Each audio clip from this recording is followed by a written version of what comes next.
Everyone, it's me Anjali Verma, your chemistry educator. और आज के इस वीडियो में हम करने वाले हैं टॉप 40 रिएक्शन बेस्ड क्वेश्चंस। तो स्टार्ट करते हैं। सबसे पहला क्वेश्चन है, state whether the given chemical reaction is a redox reaction और नॉट, जस्टिफाई योर आंसर। ये एक बहुत ही इंपॉर्टेंट रिएक्शन है, ये जनरली पूछ ली जाती है। ठीक है, अब हमसे बहुत ही सिंपल सा क्वेश्चन पूछा गया है कि रिडॉक्स रिएक्शन है या फिर नहीं है। तो रिडॉक्स रिएक्शन क्या होती है? जिसमें reduction, RED for reduction, reduction भी होगा, और OX फॉर ऑक्सीडेशन, ऑक्सीडेशन भी होगा, है ना। तो चेक करते हैं इसमें रिडक्शन और ऑक्सीडेशन हो रहा है या फिर नहीं। MnO2 है, मैंगनीज डाइऑक्साइड इसको कहते हैं, HCl। ठीक है, इन दोनों की रिएक्शन हो रही है तो MnCl2 बन रहा है, H2O एंड Cl2 यहाँ पर फॉर्म हो रहा है। ठीक है, तो देखो MnO2 चेंज हो रहा है MnCl2 में। ऑक्सीजन का क्या हो रहा है? लॉस। ऑक्सीजन का लॉस जहां पर होता है उसको क्या कहते हैं? रिडक्शन, विच मीन्स यहाँ पर रिडक्शन हो रहा है। HCl चेंज होता है Cl2 में। यहाँ पर क्या हो रहा है? हाइड्रोजन का लॉस। जहां पर हाइड्रोजन का लॉस होता है उसको क्या कहते हैं? ऑक्सीडेशन।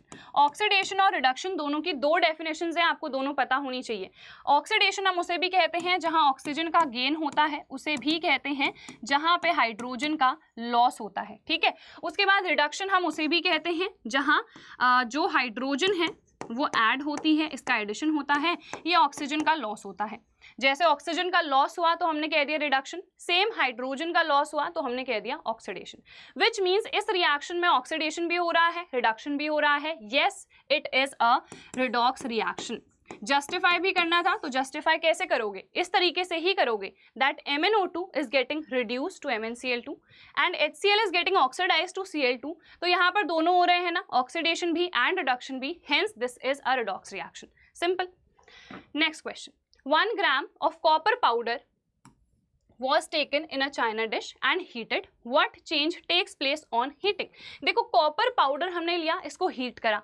हीट करेंगे या बर्निंग करेंगे, कंबशन करेंगे, आपको पता है ये सब ऑक्सीजन की प्रेजेंस में ही होते हैं, ऑक्सीजन के साथ ही रिएक्शन होती है। तो यहाँ पर आपने हीट करा, ये कॉपर के ऑक्साइड में चेंज हो गया। ठीक है, कॉपर का कलर क्या होता है? कलर जानना बहुत इंपॉर्टेंट है। ठीक है, कॉपर होता है रेडिश ब्राउन कलर का। ये जो रेडिश ब्राउन कलर है ये चेंज हो गया ब्लैक कलर में। ठीक है, क्यों? Due to the formation of copper oxide, और कॉपर ऑक्साइड का कलर होता है ब्लैक। ठीक है, तो क्या चेंज हम ऑब्जर्व कर रहे हैं, क्या चेंज टेक प्लेस कर रहा है? So the reddish brown copper gets coated with a black coating जो कि कॉपर ऑक्साइड की है। ठीक है, फिर when hydrogen gas is passed over this heated substance, a visible change is seen in it. Give the chemical equation of the reactions, the name and the color of the products formed in each case. तो नाम भी बताना है। तो ये क्या है? Copper oxide है। ठीक है, इसके बाद हम क्या कर रहे हैं? इस हीटेड सब्सटेंस के थ्रू हाइड्रोजन गैस को पास कर रहे हैं। तो आपको पता है क्या होगा? एक रिडॉक्स रिएक्शन होगी। ये चेंज हो जाता है कॉपर में और ये चेंज हो जाता है H2O में। ठीक है, तो यहाँ पर देखो वापस से जो ब्लैक कलर की कोटिंग थी ना वो किस में चेंज हो गई? रेडिश ब्राउन कलर में, due to the formation of copper. ठीक है, तो यहाँ पर क्या प्रोडक्ट्स बने हैं? यहाँ पर कॉपर भी प्रोडक्ट है एंड वाटर भी प्रोडक्ट है। ठीक है, दो प्रोडक्ट्स यहाँ पर हैं और यहाँ पर तो एक ही प्रोडक्ट बन रहा था विच वॉज कॉपर ऑक्साइड। ठीक है, रिएक्शंस हमने लिख दी है, ये वाली भी लिख दी और ये वाली भी लिख दी। ठीक है, नेक्स्ट क्वेश्चन, कंपाउंड ए है एक जिसका हम यूज कर रहे हैं in the manufacture of cement. ठीक है, जब इसको आप डिसॉल्व करोगे पानी में तो लार्ज अमाउंट ऑफ हीट निकलेगी और बी बन जाएगा। आप लोग को पता है एक ऐसा कंपाउंड जिसका हम सीमेंट में यूज करते हैं क्या होता है? Calcium oxide. तो ए क्या है यहाँ पर? कैल्शियम ऑक्साइड है। और बी क्या है? देखो इसको जब आप पानी में डिसॉल्व करते हो तो कैल्शियम हाइड्रोक्साइड बनता है, एक कॉम्बिनेशन रिएक्शन है।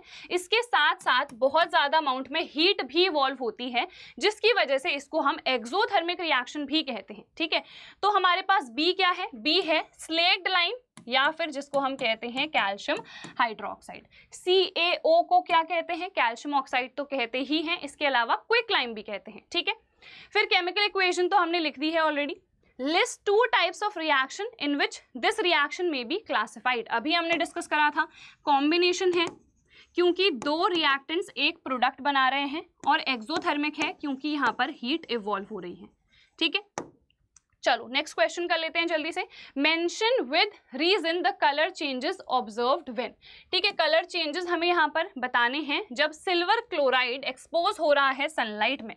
देखो सिल्वर क्लोराइड जब एक्सपोज होता है सनलाइट में तो एक फोटोलिटिक डिकम्पोजिशन रिएक्शन होती है जिसकी वजह से इसका जो वाइट कलर है वो चेंज हो जाता है ग्रे कलर में। ठीक है, तो रीजन क्या है? Reason is the photolytic decomposition of silver chloride into silver. ठीक है, ये है हमारे पास रिएक्शन और रीजन मैंने आप लोग को बता ही दिया है। फिर उसके बाद कॉपर को हम स्ट्रांगली हीट करते हैं in the presence of oxygen, ये मैं नहीं बता रही हूं, अभी बताया था। ठीक है, उसके बाद a piece of zinc is dropped in copper sulphate solution. Zinc को हमने डाल दिया है कॉपर सल्फेट के सोल्यूशन में, तो यहाँ पर एक डिस्प्लेसमेंट रिएक्शन होगी। हमें पता है जिंक कॉपर से ज़्यादा रिएक्टिव है, तो कॉपर को डिस्प्लेस कर देगा, जिंक सल्फेट बना देगा। कलर चेंज क्या होगा? ये ब्लू कलर का होता है, जिंक सल्फेट होता है कलरलेस। ठीक है, तो बस ये आप लोग को मैंने बता दिया। Next, lead nitrate solution is added to a test tube containing potassium iodide solution. Write the name and colour of the compound precipitated. देखो लेड नाइट्रेट है, ठीक है, दिस इज लेड नाइट्रेट और पोटेशियम आयोडाइड है Ki। यहाँ पर क्या होगा? Exchange of ions, double displacement reaction होगी, तो यहाँ पर लेड आयोडाइड बन जाएगा और पोटेशियम नाइट्रेट। ठीक है, तो यहाँ पर देखो इस तरीके से बैलेंसिंग हो जाएगी। यहाँ पर प्रेसिपिटेट क्या होता है? PbI2, lead iodide. नाम क्या है? Lead iodide. फॉर्मूला है PbI2। कलर क्या होता है? येलो होता है। ठीक है, सब लिख दिया, बस डन। फिर right the balanced chemical equation, already हमने लिख दी है। फिर उसके बाद name the type of reaction and यहाँ पर हमें जस्टिफाई भी करना है। तो देखो ये एक डबल डिस्प्लेसमेंट रिएक्शन होती है, हमें पता है। जस्टिफिकेशन क्या होगा? जस्टिफिकेशन ये है कि यहाँ पर एक्सचेंज ऑफ आयंस अकर कर रहा है। अगर कोई बच्चा प्रेसिपिटेशन रिएक्शन लिखता है वो भी सही है। प्रेसिपिटेशन रिएक्शन का जस्टिफिकेशन क्या होगा कि यहाँ पर एक प्रेसिपिटेट फॉर्म हो रहा है which is an insoluble substance. ठीक है, चलो नेक्स्ट। अब यहाँ भी देखो कॉपर पाउडर से रिलेटेड बहुत सारे क्वेश्चंस आते हैं रेडॉक्स रिएक्शन में। ये वाला टॉपिक है, इंपॉर्टेंट है, देख लेते हैं क्या क्वेश्चन है। तो वही है, कॉपर पाउडर को हम हीट कर रहे हैं, रेडिश ब्राउन जो सरफेस है वो कोट हो जाता है एक ब्लैक सब्सटेंस से। ये ब्लैक सब्सटेंस क्यों बना है? रीजन क्या है? रीजन क्या है? रीजन है reaction of copper with oxygen. ठीक है, ऑक्सीजन के साथ कॉपर जब रिएक्ट करता है तब जाके ही ऑक्साइड बनाता है। फिर ये ब्लैक सब्सटेंस क्या है? तो ये ब्लैक सब्सटेंस है CuO which is copper oxide. Chemical equation लिखनी है, अभी लिखी थी, तो ये हो जाएगी हमारे पास बैलेंस्ड रिएक्शन। फिर how can the black coating on the surface be turned reddish brown? Again अभी क्वेश्चन में गिवन था और यहाँ पर पूछ लिया गया है ना। वहां पर क्या गिवन था कि कॉपर ऑक्साइड के थ्रू हम हाइड्रोजन गैस को पास करते हैं। यहाँ पर पूछा गया है इसको कैसे हम वापस रेडिश ब्राउन में चेंज करेंगे। तो हम हाइड्रोजन गैस पास कर देंगे, तो ये कॉपर में चेंज हो गया और यहाँ पर H2O फॉर्म हो गया। ठीक है, तो ये यहाँ पर रीजन क्या लिखोगे? सॉरी रीजन नहीं, मतलब आंसर क्या लिखोगे? आंसर ये लिखोगे on passing hydrogen gas through this black coated substance. ठीक है, चलो next. Identify the type of reactions taking place in each of the following cases and right the balanced chemical equation for the reactions. देखो zinc react कर रहा है silver nitrate के साथ, Zn plus AgNO3, तो क्या बन रहा है? जिंक नाइट्रेट, ये होता है जिंक नाइट्रेट और सिल्वर ऑब्वियसली डिस्प्लेस हो जाएगा। तो यहाँ पर बैलेंस कर लेते हैं। ठीक है, अब क्या पूछा गया था? टाइप ऑफ रिएक्शन, तो यहाँ पर क्लियरली इसको डिस्प्लेस कर रहा है, so this is a displacement reaction. उसके बाद क्या पूछा गया था? बैलेंस्ड केमिकल इक्वेशन, ठीक है, वो तो हमने लिखी दी है। देन पोटेशियम आयोडाइड यहाँ पर रिएक्ट कर रहा है लेड नाइट्रेट के साथ, अभी डिस्कस करा था, ये भी एक डबल डिस्प्लेसमेंट रिएक्शन है और रिएक्शन अभी हमने लिखी थी तो रिपीट नहीं करेंगे। उसके बाद 2 gram of ferrous sulphate crystals are heated in a dry boiling tube. List any 2 observations. देखो 2 ऑब्जर्वेशंस क्या होंगे? हम फेरस सल्फेट के क्रिस्टल्स को जैसे ही हीट करते हैं तो जो इनका ग्रीन कलर है वो सबसे पहले रेडिश ब्राउन में चेंज हो जाता है due to the formation of ferric oxide, ठीक है। तो ग्रीन कलर चेंज हो गया रेडिश ब्राउन कलर में। उसके अलावा हमें पता है यहाँ पर पंजेंट स्मेलिंग गैस भी इवॉल्व होती है जो कि है सल्फर डाइऑक्साइड। तो दो ऑब्जर्वेशंस हो गए, एक है कलर चेंज, कहाँ से, ग्रीन से रेडिश ब्राउन में, दूसरा है evolution of a pungent smelling gas जो कि है सल्फर डाइऑक्साइड। फिर name the type of chemical reaction taking place. यहाँ पर हीट प्रोवाइड करते हैं तो इसका डिकम्पोजिशन हो जाता है ना, सो ये थर्मल डिकम्पोजिशन रिएक्शन है। बैलेंस्ड केमिकल इक्वेशन लिखनी थी और नेम करना है प्रोडक्ट्स को। बैलेंस्ड केमिकल इक्वेशन तो लिख दी है, प्रोडक्ट्स का नाम क्या है, तो इसका है फेरिक ऑक्साइड, SO2 क्या होती है, सल्फर डाइऑक्साइड, SO3 क्या होती है, सल्फर ट्राइऑक्साइड, ठीक है। ट्राई का मतलब क्या होता है, 3, यहाँ पर 3 है ऑक्सीजन, यहाँ पर 2 है, सो डाई आ गया, बस सिंपल है। उसके बाद next, decomposition reactions require energy either in the form of heat or light or electricity for breaking down the reactants. Write one equation each for decomposition reactions where energy is supplied in the form of heat, light and electricity. बहुत ही simple है। Heat के लिए तो यही वाली लिख दो, ठीक है, ये थर्मल डिकम्पोजिशन हो जाता है। लाइट के लिए अभी सिल्वर क्लोराइड का डिकम्पोजिशन लिखा था, बस वो लिखना है। इलेक्ट्रिसिटी के लिए पानी का इलेक्ट्रोलिसिस करवा दो, ठीक है। इलेक्ट्रोलिसिस जैसे ही करवाते हो, इलेक्ट्रिसिटी इसके थ्रू पास करवाते हो, ये डिकम्पोज हो जाता है हाइड्रोजन और ऑक्सीजन में।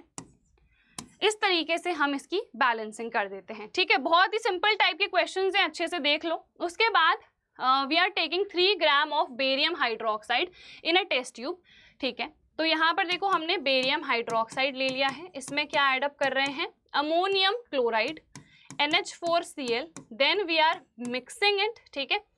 उसके बाद we are touching the test tube from outside. तो देखो यहाँ पर आपको पता है एक्सचेंज ऑफ आयंस होगा, डबल डिस्प्लेसमेंट रिएक्शन होगी, बेरियम क्लोराइड बन जाता है और अमोनियम हाइड्रोक्साइड। तो यहाँ पर बैलेंसिंग हम इस तरीके से कर देंगे, ठीक है। What do you feel on touching the test tube? देखो ये जो रिएक्शन है ना, ये एक्सोथर्मिक नहीं होती है, ये एंडोथर्मिक होती है, ठीक है। एंडोथर्मिक रिएक्शन है तो we will feel cold on touching the test tube. This is a very important question, ये प्रीवियस ईयर्स में आ चुका है, ठीक है। एनसीईआरटी में ये मेंशन्ड नहीं है, बट इसको अच्छे से देख लो, आ सकता है ये, ठीक है। तो यहाँ पर देखो ये एंडोथर्मिक रिएक्शन होती है, hence we will feel cold, ठीक है। State the inference about the type. यहाँ पर हमें ठंडा फील हो रहा है, तो इसके बेसिस पे हमारा कंक्लूजन क्या होगा, हमारा कंक्लूजन ये होगा कि ये एक एंडोथर्मिक टाइप की रिएक्शन है। फिर बैलेंस्ड केमिकल इक्वेशन तो हमने ऑलरेडी लिखी दी है। अब देखो next question, dilute HCl is added to zinc granules. How will you prove that chemical change has taken place here? Support your response with 2 arguments. देखो 2 arguments यानी कि 2 हमें observations बताने हैं कि यहाँ पर chemical reaction हुई है। तो सबसे पहले तो यहाँ पर आप लोग को पता है ये रिएक्शन होगी, this is the balanced reaction. जैसे ही आप जिंक को डाल दोगे HCl में, HCl हाइड्रोक्लोरिक एसिड आपको पता है कलरलेस होता है, बट जिंक क्लोराइड होता है वाइट। तो यहाँ पर कलर चेंज हुआ सबसे पहला, ठीक है। सबसे पहला हम कलर चेंज के बेसिस पे बता सकते हैं कि ये केमिकल रिएक्शन हुई है, कलरलेस से ये वाइट में चेंज हो गया। दूसरा, हाइड्रोजन गैस भी तो इवॉल्व हो रही है, तो दूसरा हमारा ऑब्जर्वेशन क्या होगा, इवोल्यूशन ऑफ गैस, ठीक है, जिसको हम इजीली डिटेक्ट कर सकते हैं। आपको पता है हाइड्रोजन के बबल्स के पास अगर हम बर्निंग कैंडल लेके आएंगे so it will burn with a pop sound. तो 2 हमने यहाँ पर आर्ग्यूमेंट्स बता दिए हैं, 2 ऑब्जर्वेशंस बता दिए हैं that a chemical reaction has taken place. फिर देखो नेक्स्ट क्या है, chlorine gas was prepared using electrolysis of brine solution, ठीक है। Right the chemical equation two represent the change. देखो ब्राइन सोल्यूशन क्या होता है, सोडियम क्लोराइड का एक्वस सोल्यूशन, उससे हम क्लोरीन कैसे बनाते हैं, रिएक्शन लिख लेते हैं। ये रिएक्शन होती है, ठीक है, this is called brine aqueous solution of sodium chloride. जैसे ही ये रिएक्शन होती है तो यहाँ पर 3 प्रोडक्ट्स बनते हैं, सोडियम हाइड्रोक्साइड, हाइड्रोजन और इसके अलावा क्लोरीन, ठीक है। तो ये 3 प्रोडक्ट्स यहाँ पर फॉर्म हो गए। यहाँ पर बैलेंसिंग कर लेते हैं, ठीक है। तो बैलेंस्ड केमिकल इक्वेशन लिखनी थी, हमने लिख दी। Identify the other products formed in the process and give one application of each. तो दो बाकी प्रोडक्ट्स क्या है, सोडियम हाइड्रोक्साइड जिसको कास्टिक सोडा भी कहते हैं और हाइड्रोजन गैस। इसका यूज हम फ्यूल्स में कर सकते हैं, अमोनिया की प्रिपरेशन में कर सकते हैं, ठीक है। इसका यूज हम सोप्स एंड डिटर्जेंट्स को बनाने में कर सकते हैं। इसके अलावा it is also used in degreasing metals, ठीक है। तो ये कुछ यूजेस हैं। क्लोरीन का हम इन डिसइंफेक्टिंग वाटर यूज करते हैं। इसके अलावा पीवीसी पॉलीविनाइल क्लोराइड बनाने में भी यूज करते हैं। तो कोई भी एक एप्लीकेशन पूछा गया है, जो भी याद आता है आप लोग वहां पर लिख सकते हो, ठीक है। चलो नेक्स्ट पे आ जाते हैं। 2 ml of sodium hydroxide solution is added to few pieces of granulated zinc metal taken in a test tube. When the content are warmed, a gas evolves which is bubbled through a soap solution. ठीक है, बहुत simple है। देखो zinc को आप जैसे ही add करोगे sodium hydroxide के सोल्यूशन में, आपको पता है सोडियम जिंकेट बनता है और हाइड्रोजन गैस यहाँ पर इवॉल्व होती है। This is the balanced equation, है ना। और हाइड्रोजन गैस को हम जब सोप सोल्यूशन से पास करते हैं तो हमें पता है it Burns with a pop sound. जब हम एक बर्निंग कैंडल लेके आएंगे वो बबल्स के पास, है ना। तो ये हमारे पास इसका डिटेक्शन टेस्ट भी हो जाता है। राइट द केमिकल इक्वेशन, ठीक है, केमिकल इक्वेशन लिख दी एंड टेस्ट। तो हम क्या करेंगे, we'll take a burning candle, अभी बताया था ना। So we will take a burning candle near the bubbles which are filled with hydrogen gas and we will observe that this gas burns with a pop sound, ठीक है। फिर name the gas which will be evolved when the same metal reacts with a dilute solution of a strong acid. Even अगर आप zinc की acid के साथ भी reaction कराओगे तभी भी हाइड्रोजन गैस ही इवॉल्व होगी, क्योंकि जिंक ऑक्साइड क्या होती है, एम्फोटेरिक। तो चाहे एसिड के साथ रिएक्ट कराओ चाहे बेस के साथ कराओ, हाइड्रोजन गैस वो इवॉल्व करेगा और सेम रिएक्शन दिखाएगा, क्योंकि वो एम्फोटेरिक है ना नेचर में। तो एसिड के साथ रिएक्ट करके भी सॉल्ट और हाइड्रोजन बनाएगा और इसके अलावा बेस के साथ रिएक्ट करके भी सॉल्ट और हाइड्रोजन बनाएगा, ठीक है। चलो right the chemical name and formula of marble. Marble क्या होता है, CaCO3, ये हो गया इसका फॉर्मूला। और नाम क्या होता है, कैल्शियम कार्बोनेट। बहुत ही सिंपल है। फिर उसके बाद क्या है, it has been found that marbles of Taj are getting corroded due to development of industrial areas around it. Explain this fact giving a chemical equation, ठीक है। देखो आप लोग को पता है कि ताजमहल मान लो हम ले लेते हैं, तो ताजमहल में जो मार्बल है ना वो कोरोड हो रहा है। क्यों हो रहा है, that is due to acid rain. हमें पता है रेन वाटर आता है ना, रेन वाटर नीचे को आ रहा है। अब जो एटमॉस्फेयर है उसमें ना बहुत सारे ऑक्साइड्स नॉन मेटल के प्रेजेंट होते हैं, जैसे कि सल्फर डाइऑक्साइड है, नाइट्रोजन डाइऑक्साइड है, कार्बन डाइऑक्साइड है। ये सब नॉन मेटल के ऑक्साइड्स हैं जो कि नेचर में क्या होते हैं, एसिडिक होते हैं। जब ये पानी में डिसॉल्व हो जाते हैं तो ये एसिड बना देते हैं। वो एसिड पानी के साथ नीचे आता है जिसको हम एसिड रेन कहते हैं। तो इसी की वजह से जो मार्बल्स है ना ताज के, वो कोरोड होते जा रहे हैं। तो रीजन क्या है, एसिड रेन है। और बाकी सब तो समझा ही दिया है। अब यहाँ पर एक केमिकल इक्वेशन लिखनी है, लिख लेते हैं। कैल्शियम कार्बोनेट है, एसिड आ रहा है, मान लो सल्फ्यूरिक एसिड आ रहा है, ठीक है, H2SO4। तो यहाँ पर कैल्शियम कार्बोनेट क्या हो जाएगा, ये कोरोड हो जाएगा, क्योंकि ये डिसॉल्व हो जा रहा है। जो एसिड है ना वो क्या करता है, इस मार्बल को डिसॉल्व करा देता है। तो यहाँ पर देखो ये डिसॉल्व हो गया, कैल्शियम सल्फेट बन गया, पानी बनता है और कार्बन डाइऑक्साइड गैस बनती है। तो अल्टीमेटली यहाँ पर हुआ क्या, जो मार्बल था वो डिसॉल्व हो गया, हेंस वो कोरोड हो गया, ठीक है। उसके बाद what happens when CO2 is passed through lime water. आप लोग को पता है जब लाइम वाटर के थ्रू हम CO2 को पास करते हैं तो मिल्की अपीयरेंस आ जाती है, क्योंकि लाइम वाटर होता है कैल्शियम हाइड्रोक्साइड, ठीक है। कैल्शियम कार्बोनेट यहाँ पर फॉर्म हो जाता है जिसकी वजह से मिल्की अपीयरेंस आती है, ठीक है। आप लोग को पता है इसका व्हाइट कलर का PPT बनता है। इस व्हाइट कलर के PPT की वजह से ही मिल्की अपीयरेंस आती है, ठीक है। तो ये हमने डिस्कस कर लिया। नेक्स्ट यहाँ पर हमें कंप्लीट करनी है और बैलेंस करनी है ये इक्वेशंस। ये तो अभी करी थी, आप लोग करोगे अब, ठीक है, वापस नहीं बताऊंगी। ये वाला बता देती हूँ। देखो इसी का कंटिन्यूएशन है ये वाली रिएक्शन।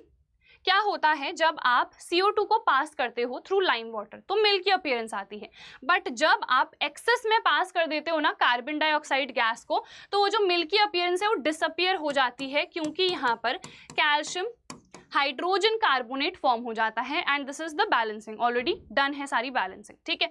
फिर देखो HCl और H2O जब रिएक्ट करते हैं तो आप लोग को पता है हाइड्रोनियम आयन बनता है और क्लोराइड आयन बनता है यहाँ पर, ठीक है। तो ये होगी हमारे पास reaction. Next, explain how an antacid works by giving a chemical equation. Antacids कैसे वर्क करते हैं? एंटासिड क्या होता है? एक बेस होता है जो कि हम तब लेते हैं जब हमारे स्टमक में बहुत ज़्यादा एसिडिटी हो जाती है, यानी कि स्टमक में एक्सेस में एसिड प्रोड्यूस हो जाता है ना, तो तब जाके हमें एंटासिड लेना पड़ता है, क्योंकि एंटासिड क्या होता है? एक बेस होता है जो कि इस एसिड को न्यूट्रलाइज करने में हेल्प करता है एंड जो एसिडिटी की वजह से हमें दिक्कत हो जाती है ना पेट में, फिर वो हमें रिलीफ मिल जाता है। हमें उसके बाद एक केमिकल इक्वेशन भी देनी है, ठीक है। देखो MgOH2 ये क्या है? मिल्क ऑफ मैग्नीशिया है, this is milk of magnesia. हमारे पेट में क्या प्रोड्यूस होता है? हाइड्रोक्लोरिक एसिड, उसी से जो भी हमारा खाना है वो डाइजेस्ट होता है। तो ये हमारे पास HCl है, ये हमने बेस डाल दिया। एक्सेस में देखो एसिड प्रोड्यूस हो गया है, इसको न्यूट्रलाइज करने के लिए मैंने बेस डाल दिया है, तो क्या फॉर्म हो जाएगा? सॉल्ट और पानी। तो बस ये हो गई हमारे पास इस तरीके से बैलेंसिंग। बैलेंसिंग पूरी नहीं हुई है एक्चुअली, यहाँ पर मुझे 2 भी लिखना पड़ेगा, ठीक है। तो ये हमारे पास बैलेंसिंग अब डन हो गई। उसके बाद how is sodium hydrogen carbonate converted to washing soda. देखो सोडियम हाइड्रोजन कार्बोनेट को हम सबसे पहले हीट करते हैं, ठीक है। इसको जब हीट करते हैं ना तो सोडियम कार्बोनेट बनता है, पानी बनता है और कार्बन डाइऑक्साइड गैस बनती है। तो पहला स्टेप क्या है? हीट करना है हमें सोडियम हाइड्रोजन कार्बोनेट यानी कि बेकिंग सोडा को, फर्स्ट स्टेप हो गया। सेकंड में हम रिक्रिस्टलाइजेशन करते हैं सोडियम कार्बोनेट का।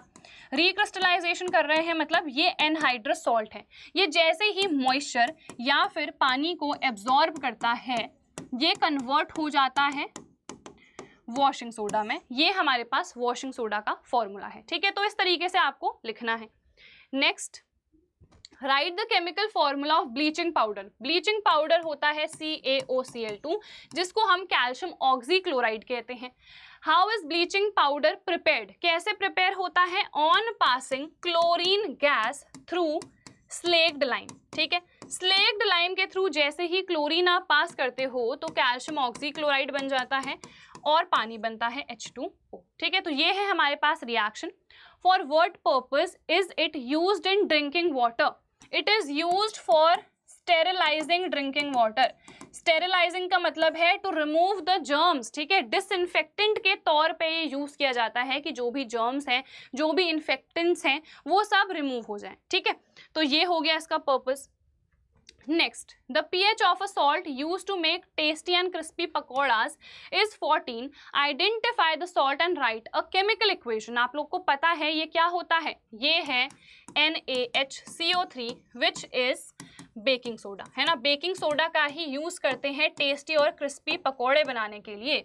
आइडेंटिफाई करना है chemical equation for its formation. कैसे प्रिपेयर होता है? रॉ मटेरियल होता है सोडियम क्लोराइड, पानी, कार्बन डाइऑक्साइड और अमोनिया इसके थ्रू हम पास करते हैं, क्या बन जाता है?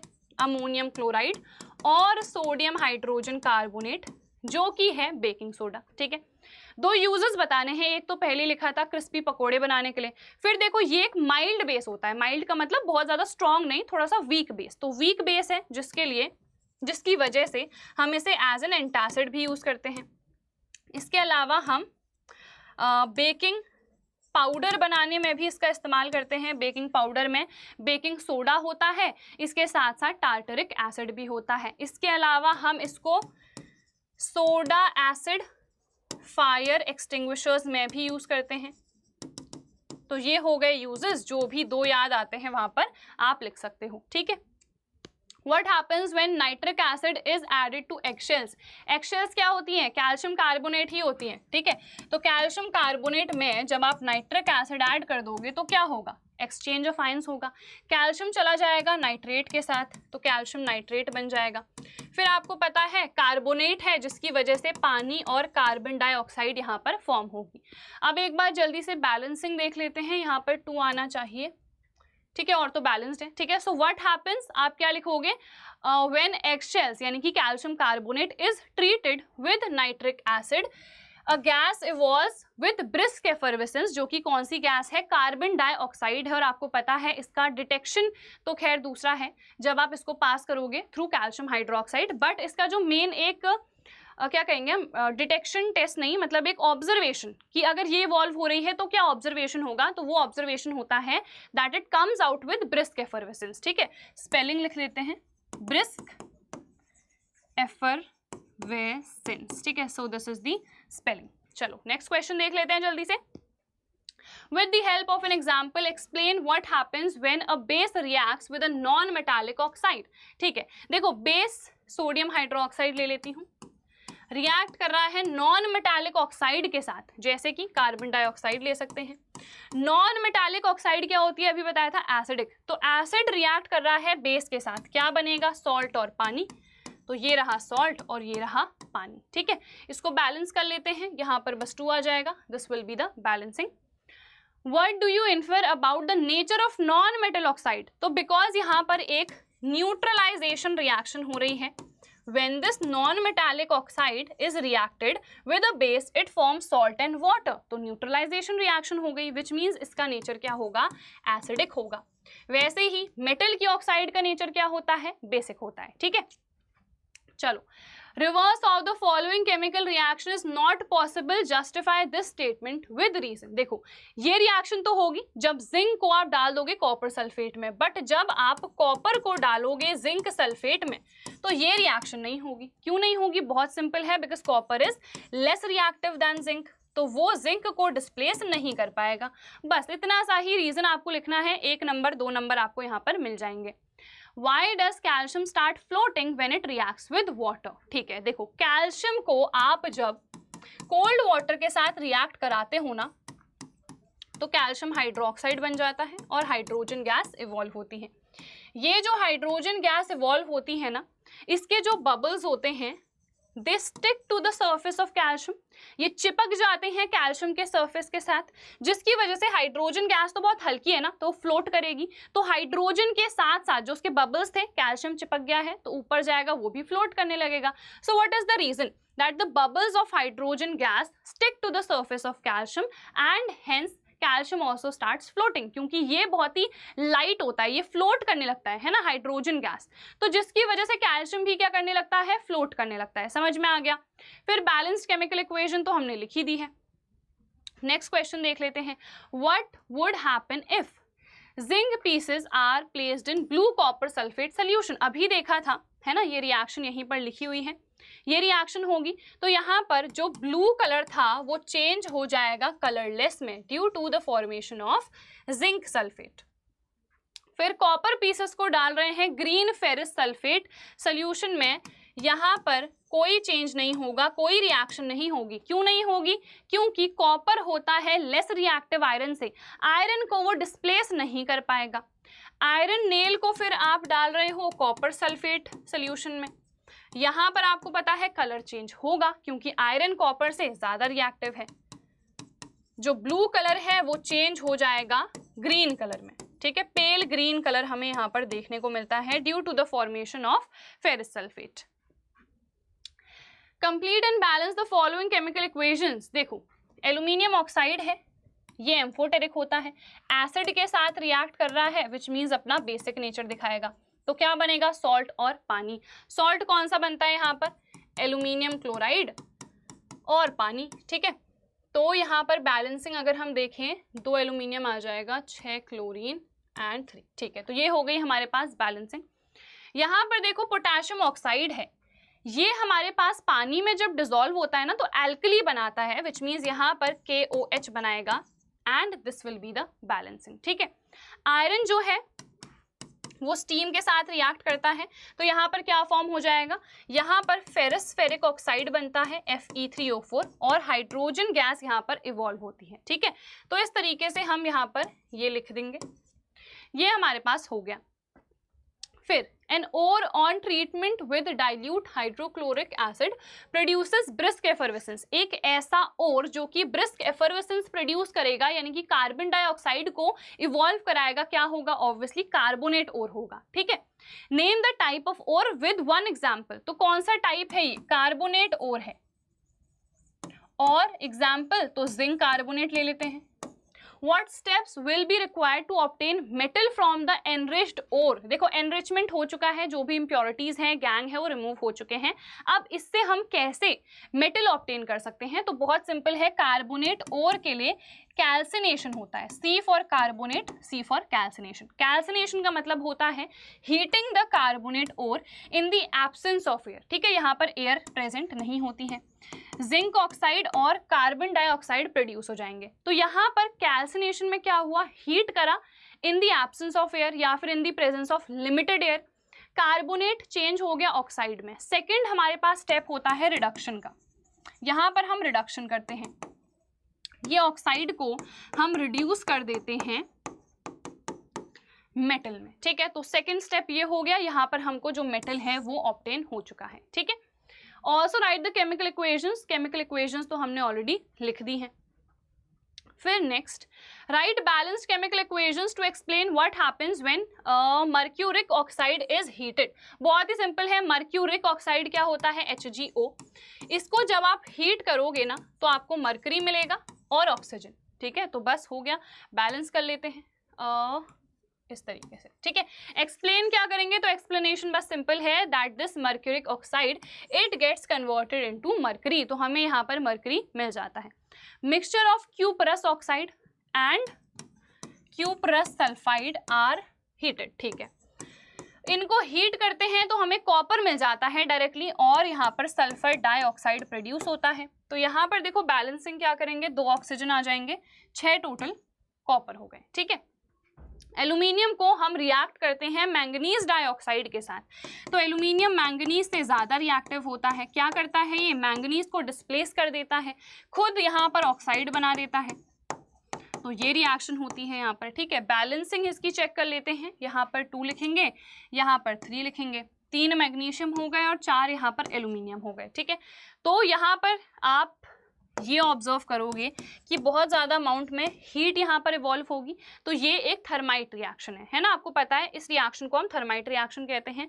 यहाँ पर आपका आंसर क्या होगा कि कॉपर ऑब्टेन हो रहा है, यहाँ पर मरकरी ऑब्टेन हो रहा है, यहाँ पर aluminium is more reactive than manganese, तो मैंगनीज को डिस्प्लेस कर देगा and large amount of heat will be evolved, इसीलिए इसको हम एक थर्माइट रिएक्शन बोलते हैं। फिर देखो, फेरिक ऑक्साइड को रिड्यूस करेंगे एल्यूमिनियम के साथ, यहाँ पर भी वही चीज़ होगी, ये भी थर्माइट रिएक्शन है। यहाँ पर एल्यूमिनियम ऑक्साइड फॉर्म होगा और अगेन ये आयरन को डिस्प्लेस कर देगा, ठीक है। Then zinc carbonate undergoes calcination, ये आपका होमवर्क है, अभी बताया था कैल्सिनेशन होगा तो ये किस में चेंज होगा। How is copper extracted from its sulphide ore? Very simple, देखो सबसे पहले जो हमारे पास सल्फाइड ओर होता है उसके लिए हम रोस्टिंग करते हैं, तो इसकी हम रोस्टिंग करते हैं। रोस्टिंग का मतलब होता है heating in the presence of air, ठीक है। प्रेजेंस ऑफ एयर में हम हीट करते हैं तो ये अपने ऑक्साइड में बदलता है और सल्फर डाइऑक्साइड यहाँ पर प्रोड्यूस होता है। बैलेंसिंग अगर हम इसकी करें तो इट विल बी, यहाँ पर 3 आएगा, ठीक है, ठीक है। तो ये हमारे पास बैलेंसिंग हो गई। सेकेंड स्टेप में क्या होगा, हम इस क्यूपरस ऑक्साइड को वापस से क्यूपरस सल्फाइड के साथ हीट करेंगे और अभी जो रिएक्शन हमने देखी थी ना वो यहाँ पर अकर करेगी, ठीक है। This was the reaction. तो यहाँ पर इस तरीके से हम कॉपर को एक्सट्रैक्ट कर लेंगे फ्रॉम इट्स सल्फाइड ओर। पहले हमने रोस्टिंग करी फर्स्ट स्टेप में, उसके बाद जो क्यूपरस ऑक्साइड हमें ऑब्टेन हुआ ना उसको हमने वापस से क्यूपरस सल्फाइड के साथ हीट कर दिया, ठीक है। Explain the various steps supported by chemical equations, ये 2 स्टेप्स हैं, रिएक्शंस हमने लिख दी हैं। Draw label diagram for the electrolytic refining of copper. Copper की जब हम रिफाइनिंग करते हैं ना तो हम एक बीकर लेते हैं, इलेक्ट्रोड्स लेते हैं, एक होता है एनोड, ठीक है, लेफ्ट पे एनोड आता है, लोन करके मैंने सभी लोग को लर्न करा रखा है, लेफ्ट पे एनोड आएगा और एनोड पे हमेशा ऑक्सीडेशन होता है, या फिर एनॉक्स करके भी लर्न कर सकते हो, एनोड पे हमेशा ऑक्सीडेशन होगा, ठीक है। इधर पे ये कैथोड हो जाएगा, कैट रेड यानी कि कैथोड पे हमेशा रिडक्शन ही होगा। फिर यहाँ पर ये तो इलेक्ट्रोड्स हो गए, एक एनोड है, कैथोड है। एनोड हम किसको लेते हैं? एनोड हम लेते हैं इम्प्योर कॉपर को, ठीक है, क्योंकि इसका ऑक्सीडेशन हो रहा है। कैथोड को लेते हैं प्योर कॉपर, क्योंकि यहाँ पर रिडक्शन होता है और डिपोजिशन जो है ना मेटल का, प्योर मेटल का, हमेशा कैथोड पे होता है। सो कैथोड को हम प्योर कॉपर लेते हैं। यहाँ पर एक इलेक्ट्रोलाइट हम लेंगे, ये दोनों तो इलेक्ट्रोड्स थे, यहाँ पर हम इलेक्ट्रोलाइट लेते हैं जो कि सॉल्ट सोल्यूशन होता है उसी मेटल का। तो यहाँ पर हम कॉपर सल्फेट लेते हैं, ठीक है, CuSO4। फिर यहाँ पर फर्दर एनोड होता है positively charged, so positive terminal से इसको जोड़ेंगे, ठीक है। उसके बाद यहाँ पर की लगा दी और यहाँ पर बस हमने ये जोड़ दिया, ठीक है। तो ये सिंपल सा डायग्राम है। होता क्या है आप लोग को पता है, यहाँ पर एनोड मड आके कलेक्ट हो जाती हैं, इसको भी आप लोग मेंशन कर सकते हो, हाईलाइट कर सकते हो, दिस इज एनोड मड, ठीक है। यहाँ पर से क्या होता है, जो कॉपर है वो आयन में बदलता है Cu2+ में। ये जो Cu2+ आयन है ये यहाँ पर जाके डिपॉजिट होता है। रिएक्शन देख लेते हैं, ठीक है। रिएक्शन चलो नेक्स्ट स्लाइड में दिखा देती हूँ। एनोड पे क्या रिएक्शन होगी, एनोड पे ऑक्सीडेशन हो रहा है ना, तो ये जो कॉपर है अपने आयन में बदल रहा है, इलेक्ट्रॉन का लॉस हो रहा है। ये इलेक्ट्रॉन्स कहाँ से जाते हैं, ये इलेक्ट्रॉन्स यहाँ को जाएंगे, ठीक है, इधर से जाएंगे, इधर पे ये पहुंचेंगे। इलेक्ट्रॉन्स के ऑपोजिट होता है ना करंट का फ्लो, तो करंट कहाँ से फ्लो होगा, करंट इस डायरेक्शन में फ्लो होगा, ठीक है। करंट इस डायरेक्शन में, इलेक्ट्रॉन्स इस डायरेक्शन में जा रहे हैं, ठीक है। तो ये दो इलेक्ट्रॉन्स निकल गए। यहाँ पर प्रोसेस कौन सा हो गया, ऑक्सीडेशन का। फिर हम एनोड के बाद हम कैथोड की बात करते हैं। कैथोड पे ये आएगा Cu2+, ठीक है। देखो कैथोड पे आया, यहाँ पर से इलेक्ट्रॉन्स भी आए, तो ये इलेक्ट्रॉन्स को क्या करेगा, एक्सेप्ट कर लेगा, एक्सेप्ट करा और यहाँ पर कॉपर ऑब्टेन हो गया। तो ये प्रोसेस कौन सा हो गया, रिडक्शन का। बस समझ में आ गया। एनोड पे ऑक्सीडेशन हो गया, कैथोड पे रिडक्शन हो गया। कैथोड पे आके ही जो कॉपर है वो डिपॉजिट होता गया, तो हमें प्योर जो कॉपर है कहाँ पर मिल रहा है, वो हमें मिल रहा है कैथोड पर, ठीक है। चलो ये क्वेश्चन भी हमारा हो गया। अब यहाँ पर कंप्लीट हमें करनी है। एल्यूमिनियम HCl के साथ रिएक्ट करेगा तो आप लोग को पता है सॉल्ट और हाइड्रोजन गैस इवॉल्व होगी।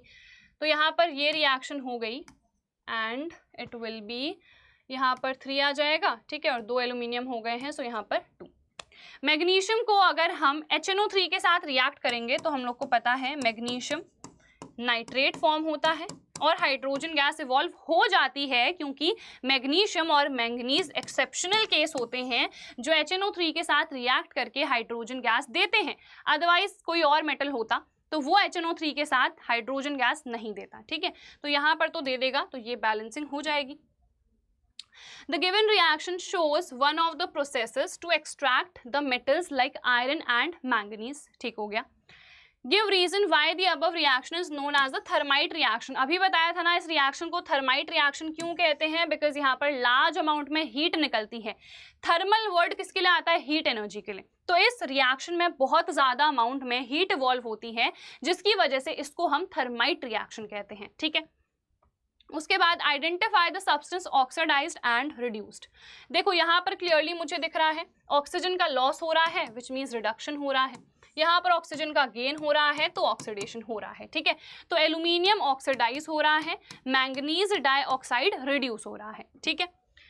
फिर give a reason why aluminium is preferably used in thermite reactions. Aluminium का हम इस्तेमाल इसलिए करते हैं because this is more reactive, ज़्यादा रिएक्टिव है तो दूसरे को इजीली डिस्प्लेस कर देगा, and also it has great affinity for oxygen, ठीक है।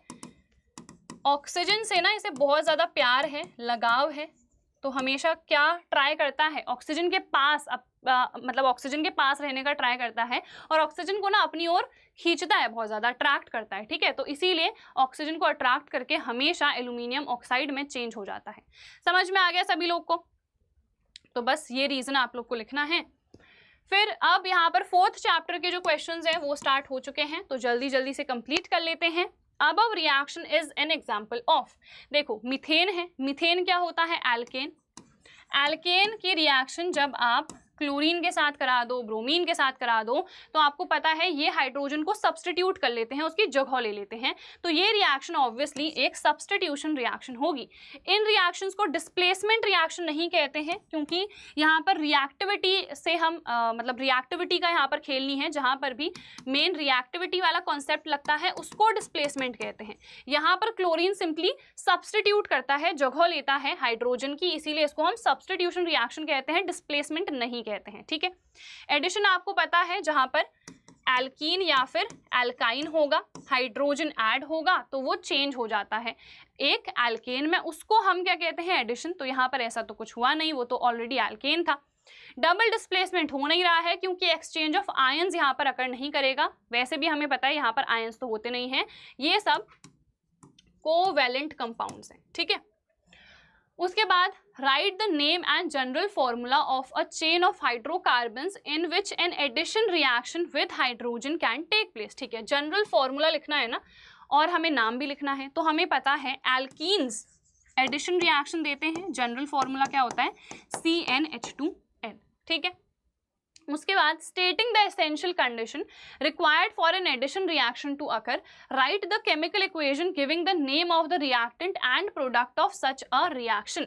देखो यहाँ पर अगर हमने इथीन ले लिया, इथीन में हाइड्रोजन ऐड करेंगे, एसेंशियल कंडीशन क्या होती है, कैटलिस्ट की प्रेजेंस में रिएक्शन होती है, निकल या फिर प्लैटिनम हम एज कैटलिस्ट ले लेते हैं। ठीक है, फिर यहाँ पर क्या बन जाता है, C2H6, जो कि क्या होता है, इथेन होता है। समझ में आ गया? तो ये हो गई हमारे पास reaction. How is an addition reaction different from a substitution one. Addition reaction में कोई भी जो हमारे पास क्या कहेंगे हम, एटम कहेंगे। ठीक है, कोई भी जो एटम है वो जाके ऐड होगा। ठीक है, इसीलिए एडिशन रिएक्शंस हमेशा ही एल्कीन या फिर एल्काइन दिखाएंगे, मतलब कि हमेशा ही जो अनसैचुरेटेड हैं वो एडिशन रिएक्शन दिखाएंगे, बिकॉज वहां पे जो भी एटम है ना वो जाके एड अप हो रहा है, जुड़ रहा है वहां पर। बट यहाँ पर क्या है, सब्स्टिट्यूशन में ये ऑलरेडी कंप्लीटली सैचुरेटेड है। ठीक है, फुल्ली सैटिस्फाइड है, बट जो हाइड्रोजन उसके पास है ना वो रिप्लेस हो जाएगा, कोई दूसरा एटम आएगा वो उसको बस रिप्लेस करेगा। यहाँ पर कुछ अलग से आके जुड़ नहीं रहा है, यहाँ पे सिंपली सब्स्टिट्यूट हो रहा है या रिप्लेस हो रहा है वो एटम। ठीक है, तो इसीलिए जो सैचुरेटेड वाले हमारे कंपाउंड्स होते हैं ना वो सब्स्टिट्यूशन रिएक्शन दिखाते हैं। समझ में आ गया डिफरेंस? एडिशन में कोई एटम आके एड अप होगा, विच मीन्स ज्यादा एटम्स आके एड अप हो जाएंगे, जैसे कि यहाँ पर हुआ है ना, और एटम्स आ गए, जुड़ गए। यहाँ पर सिर्फ 4 थे एटम्स, यहाँ पर कितने हो गए, 6 हो गए। जबकि यहाँ पर ऐसा नहीं होगा, यहाँ पर उतने ही टोटल एटम्स रहेंगे, बस वहां पर एक एटम रिप्लेस हो जाएगा। ठीक है, हो गया। स्ट्रक्चर हमें बेंजीन का बनाना है, तो चलो बना लेते हैं। बेंजीन हमारे पास इस तरीके से बनता है, C6H6 उसका फॉर्मूला होता है। ऑल्टरनेट ऑर्डर पे डबल बॉन्ड्स आते हैं। अगर डबल बॉन्ड यहाँ आया, फिर यहाँ नहीं आएगा, यहाँ आएगा, यहाँ नहीं आएगा, यहाँ आएगा। ठीक है, 3 बॉन्ड्स कंप्लीट हो गए, तो एक एक ही हाइड्रोजन हर कार्बन के पास आ पाएंगे। तो बस इस तरीके से हमने यहाँ पर बेंजीन बना दिया। फिर आ जाते हैं हम हमारे अगले क्वेश्चन में, कोई छोड़ा तो नहीं? ठीक है, अच्छा ये वाला छूट गया है ना। A compound X is formed by the reaction of carboxylic acid and alcohol in the presence of few drops of sulfuric acid. Alcohol on oxidation with alkaline KMnO4 followed by acidification gives the same carboxylic acid. बहुत ही simple, देखो C2H4O2 क्या होगा, CH3COOH। तो ये है वो carboxylic acid जिसको हम बोलते हैं एथेनोइक एसिड। वो जो हमारे पास अल्कोहल है वो क्या होगा, ऑब्वियसली एथेनॉल ही होगा। एथेनॉल का जब मैं ऑक्सीडेशन करवाऊंगी विद अल्कलाइन KMnO4 तो हमें क्या मिलेगा, यही कार्बोक्सिलिक एसिड मिलेगा, CH3COOH। ठीक है, तो ये ऑब्टेन हो गया। फिर आपको पता है जब हम इन दोनों की आपस में रिएक्शन कराएंगे तो क्या बनेगा, एस्टर, जो कि X है।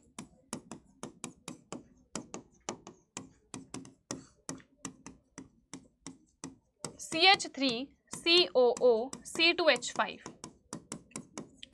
ये हमारे पास वो एस्टर है। ठीक है, इसका नाम क्या होगा, इथाइल इथेनोएट, और यही हमारे पास X है। तो यहाँ पर देखो कार्बोक्सिलिक एसिड हमने आइडेंटिफाई कर लिया, ठीक है। नाम क्या होगा आप लोग को पता ही है, स्ट्रक्चर हमने बना लिया है। स्ट्रक्चर प्रॉपर्ली बनाओगे तो इस तरीके से बन जाएगा, देखो ये कार्बोक्सिलिक एसिड का हो जाएगा।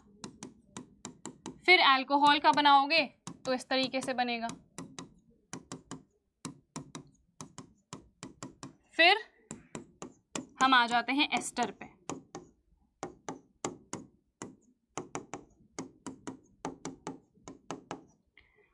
यहाँ पर इस तरीके से, ठीक है, CH3COO C2H5 ये एस्टर हो गया, ये हमारे पास एसिड हो गया और ये मेरे पास अल्कोहल हो गया। स्ट्रक्चर्स हमने बना दिए हैं, रिएक्शंस हमने लिखी दी हैं, ठीक है। तो बस काम हो गया हमारा। नेक्स्ट क्वेश्चन पे आ जाते हैं। Gas is evolved when ethanol reacts with sodium, name the gas evolved and right the balanced chemical equation. बहुत ही सिंपल, देखो एथेनॉल C2H5OH है, सोडियम के साथ रिएक्शन होगी तो ये बना देता है सोडियम इथॉक्साइड और हाइड्रोजन गैस को ये इवॉल्व कर देता है, ठीक है। तो ये बैलेंसिंग हो जाएगी। प्रोडक्ट क्या बना, नाम याद करना सभी के, ठीक है। दिस इज सोडियम इथॉक्साइड, एक अलग होता है अभी CH3COONA, दिस इज डिफरेंट। ये क्या है, इसका नाम क्या है, ये है सोडियम इथेनोएट। जब कार्बोक्सिलिक एसिड यानी कि जब एथेनोइक एसिड की रिएक्शन होगी ना सोडियम के साथ तब ये बनेगा, बट जब अल्कोहल की हो रही है, एथेनॉल की हो रही है तो सोडियम इथॉक्साइड बनेगा, ठीक हो गया। तो कौन सी गैस इवॉल्व हो रही है, हाइड्रोजन गैस इवॉल्व हो रही है। डिटेक्शन टेस्ट अभी हमने पढ़ लिया है, वो टेस्ट पूछा जा सकता है, देख लेना। उसके बाद एक सैचुरेटेड ऑर्गेनिक कंपाउंड है A जो कि बिलोंग कर रहा है होमोलॉगस सीरीज ऑफ अल्कोहल्स में, ठीक है। इसको हीट करोगे with sulphuric acid at this temperature तो ये B बना देगा जो कि अनसैचुरेटेड है, ठीक है। और इसका मॉलिक्यूलर मास होगा 28 एटॉमिक मास यूनिट। इसमें अगर आप 1 मोल ऑफ हाइड्रोजन ऐड करोगे तो C बन जाएगा। बहुत ही सिंपल क्वेश्चन। आगे क्या पूछा गया है, A B C को आइडेंटिफाई कर लो, तो आराम से कर लेंगे यार। देखो सबसे पहले A क्या है, A है एथेनॉल। एथेनॉल का एसिडिक डिहाइड्रेशन जब होता है तो ये चेंज हो जाता है C2H4 में, विच मीन्स ये B है। और आपको पता है ये अनसैचुरेटेड है क्योंकि ये होता है इथीन। फिर इस इथीन में जब मैं ऐड करूंगी 1 मोल ऑफ हाइड्रोजन कैटलिस्ट की प्रेजेंस में तो ये चेंज हो जाता है C2H6 में जो कि C होगा और इसका नाम क्या है, इसका नाम है इथेन। तो बस हमने A B C को आइडेंटिफाई कर लिया है। केमिकल रिएक्शन हमने लिख दी है, A इंटू B हम कैसे चेंज करेंगे, ये A था, ये मेरे पास B है, B टू C भी मैंने यहाँ पर लिख ही दिया है। फिर What happens when compound C undergoes combustion? देखो C क्या था, इथेन है ना। इथेन का जब कंबशन होगा तो आपको पता है कार्बन डाइऑक्साइड और हाइड्रोजन नहीं, पानी, carbon dioxide and water will be formed. Along with that evolution of heat will be there, heat और लाइट दोनों ही प्रोड्यूस होते हैं। इसके अलावा आपको पता है ये एक सैचुरेटेड कंपाउंड है, तो सैचुरेटेड कंपाउंड हमें क्लीन ब्लू फ्लेम देता है, ठीक है। समझ में आ गया सभी को, तो बस इतना आप लोग को लिखना है। उसके बाद state 1 industrial application of hydrogenation reaction. जो वेजिटेबल घी है उसको वेजिटेबल ऑयल में चेंज करने के लिए हम यूज करते हैं हाइड्रोजनेशन रिएक्शन का। Name the products formed when compound A reacts with sodium. अभी देखा था ना कि ये मेरे पास A है, इसकी रिएक्शन सोडियम के साथ होगी तो क्या बनेगा, तो ये भी होमवर्क है, अभी बताया था, खुद से कर लेना। फिर एक हमारे पास एसिड है X और अल्कोहल है Y, ठीक हो गया। रिएक्ट कर रहे हैं एक दूसरे के साथ in the presence of an acid और बना रहे हैं स्वीट स्मेलिंग सब्सटेंस Z। सभी लोग को पता है X क्या होगा, हमारे पास एथेनोइक एसिड होगा, Y क्या होगा, एथेनॉल होगा। आपस में रिएक्शन होगी, एस्टरिफिकेशन रिएक्शन होगी, अभी बताई थी, अभी लिखी थी। और यहाँ पर Z बन जाएगा जो कि इथाइल इथेनोएट होगा, एस्टर होगा। XYZ आइडेंटिफाई हो गए, रिएक्शन अभी मैंने लिख के बता ही दी थी। फिर ये जो Z है इसका ट्रीटमेंट होता है सोडियम हाइड्रोक्साइड के साथ, ये हमें वापस दे देता है अल्कोहल Y और सोडियम इथेनोएट। देखो Z क्या है, अभी रिएक्शन पीछे लिखी है इसलिए वापस से नहीं लिख रही हूँ, ठीक है। ये XYZ आइडेंटिफाई हो चुके हैं। अब जो लिखा है जब इसकी रिएक्शन हो रही है NaOH के साथ तब क्या बन रहा है वो मैं यहाँ पर लिख रही हूँ, ठीक है। तो आप लोग को पता है एक तो सोडियम इथेनोएट बन जाएगा, ठीक है, ये इसके साथ चले जाता है और ये पार्ट OH के साथ चला जाएगा, तो क्या बन जाएगा C2H5OH, जो कि अभी मैंने बताया था कि Y होगा, ठीक है। उसके बाद केमिकल इक्वेशन लिखनी है, नेम भी लिखना है। तो ये रिएक्शन को हम क्या कहते हैं, इसको हम कहते हैं saponification reaction. This is a saponification reaction. Justification भी देना है, तो क्यों कहते हैं, बिकॉज यहाँ पर ये फॉर्म होता है, this is sodium salt of carboxylic acid and sodium salt of carboxylic acid को ही हम सोप कहते हैं। तो बेसिकली इस रिएक्शन से क्या प्रिपेयर हो रहा है, सोप, इसीलिए इसको हम सेपोनिफिकेशन रिएक्शन बोलते हैं, ठीक है। चलो ये क्वेश्चन भी हो चुका है। अब यहाँ पर हमारे पास कुछ और क्वेश्चंस बचे हैं, जल्दी से देख लेते हैं। Right the chemical equation for the following. Combustion of methane, methane यानी कि CH4 कंबशन होगा तो CO2 और H2O यहाँ पर फॉर्म होगा। तो यहाँ पर इसको देखो बैलेंस कर लेते हैं, बस डन, ठीक है। इसके अलावा ऑक्सीडेशन होगा एथेनॉल का, अभी लिख के बताया है, वापस नहीं बता रही हूँ। इथीन का हाइड्रोजनेशन, ये भी अभी लिख के बताया है। ये सब होमवर्क है जो ऑलरेडी बता चुकी हूँ। एस्टरिफिकेशन और सेपोनिफिकेशन, अभी दोनों रिएक्शंस लिखी हैं मैंने, तो ये भी होमवर्क है। फिर एक कंपाउंड है A जिसका मॉलिक्यूलर फॉर्मूला है C3H6O2। ये रिएक्ट कर रहा है सोडियम के साथ और बना रहा है B और इवॉल्व कर रहा है एक गैस जो कि बर्न करती है विद अ पॉप साउंड, ठीक हो गया। The compound A on treatment with alcohol C found in beer, ठीक है, in presence of concentrated sulphuric acid, एक कंपाउंड D बना रहे हैं स्वीट स्मेलिंग, जिसका फॉर्मूला ये होगा। सबसे पहले देखो A क्लियरली दिख रहा है कि ये मेरे पास क्या है, एसिड है ना, दिस वुड बी एसिड। तो ये कौन सा एसिड होगा जिसमें 3 कार्बन होंगे, तो CH3 CH2 COOH, which means इसका नाम क्या है, प्रोपेनोइक एसिड। यहाँ पर एथेनोइक एसिड यूज नहीं करा है, यहाँ पर प्रोपेनोइक एसिड यूज करा है, तो ए हमने आइडेंटिफाई कर लिया। इसकी रिएक्शन बी के साथ होगी, सॉरी इसकी रिएक्शन होगी सोडियम के साथ, तब ये बी बनाएगा। चलो लिख लेते हैं।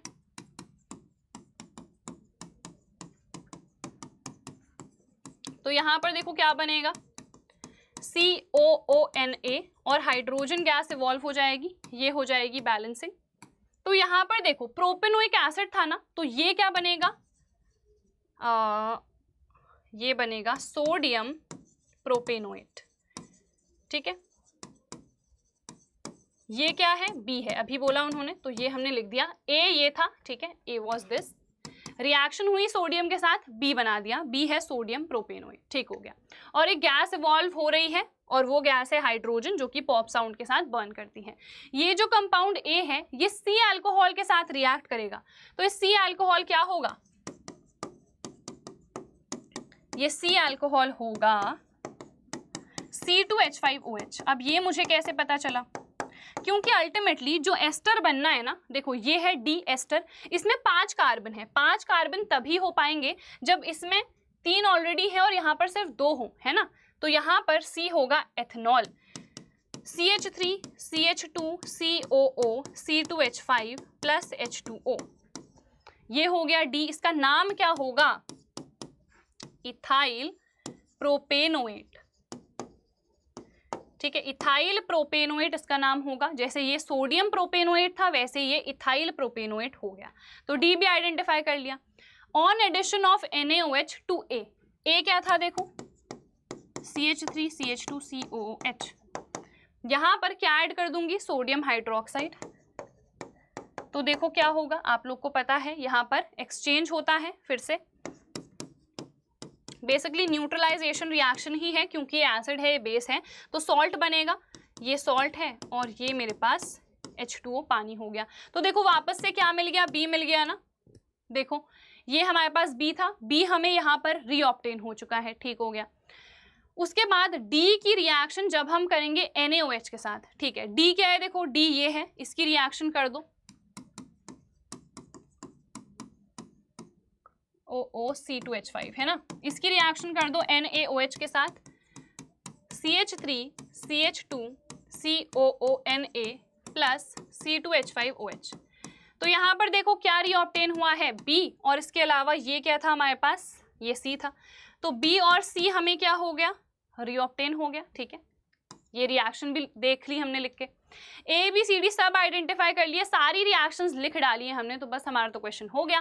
ठीक है, जितनी भी रिएक्शंस है सारी लिख दी हैं, अच्छे से समझ लो। बहुत इंपॉर्टेंट क्वेश्चन है क्योंकि बच्चे ना सिर्फ एथनॉल और एथनोइक एसिड ही पढ़ के जाते हैं, बट डिफरेंट टाइप का क्वेश्चन भी आ सकता है, जैसे कि यहाँ पर आया है कि यहाँ पर प्रोपेनोइक एसिड आ गया, तो ये क्वेश्चन भी अच्छे से कर लेना। फिर नेक्स्ट क्वेश्चन है, एक कंपाउंड है एक्स जो कि एडिशन रिएक्शन अंडरगो करता है विद हाइड्रोजन और ये Y बना देता है, जिसका मॉलिक्यूलर मास कितना होगा, 30 ग्राम पर मोल। ठीक है, X डीकलराइज करता है ब्रोमीन वाटर को एंड बर्न करता है स्मोकी फ्लेम के साथ। Identify X and Y and right the chemical equations of the reactions involved. Very very simple, X क्या होना चाहिए, C2H4 है ना, इथीन होगा। इथीन ही तो स्मोकी फ्लेम देगा क्योंकि अनसैचुरेटेड है, और आपको पता है जैसे ही इसमें आप हाइड्रोजन ऐड करोगे तो यहाँ पर एक एडिशन रिएक्शन हो जाती है, यहाँ पर हमें इथेन मिल जाएगा। तो X इथीन है, Y इथेन है, मास भी कैलकुलेट कर लो, देखो C2H6 है, 2 इंटू कार्बन का 12 होता है, प्लस 6 इंटू हाइड्रोजन का 1 होता है, 24 प्लस 6 कितना आ गया, 30 ग्राम पर मोल। तो विच मीन्स क्लियरली जो Y है मेरे पास वो इथेन ही है। रिएक्शन हमने यहाँ पर लिख दी है, तो बस सिंपल था क्वेश्चन। आखिरी क्वेश्चन हमारे आज के इस सेशन का, इस वीडियो का, how would you bring the following conversion, ethanol से इथीन। यहाँ पर आप एसिडिक डिहाइड्रेशन कर दोगे with sulphuric acid at 443 kelvin. अब ये रिएक्शन पीछे आई थी तो वापस मैं नहीं बता रही हूँ, होमवर्क है। प्रोपेनॉल से प्रोपेनोइक एसिड में, जैसे एथेनॉल से एथेनोइक एसिड में कन्वर्ट करते हैं, सेम लिखना है, इसको लिख के बता देती हूँ। CH3 CH2 CH2OH ये प्रोपेनॉल होगा, है ना। एल्कलाइन KMNO4 के साथ हम इसका क्या करेंगे, ऑक्सीडेशन, तो मुझे प्रोपेनोइक एसिड मिल जाएगा CH3 CH2 COOH। ठीक है, तो प्रोपेनॉल चेंज हो गया प्रोपेनोइक एसिड में। इस तरीके से हमारे कन्वर्जन्स हो जाएंगे। तो ये जितने भी क्वेश्चंस थे हमने सारे ही कर लिए हैं। So that is it for this video. I hope ये वीडियो आप लोग को पसंद आई होगी। All the very best. बहुत इंपॉर्टेंट क्वेश्चंस हैं, अच्छे से प्रिपेयर कर लेना, और जितने भी लाइव सेशंस भी चल रहे हैं ना उनको भी देखते रहना। ठीक है, चलो फिर ऑल द बेस्ट सभी लोग को, मिलते हैं नेक्स्ट वीडियो में।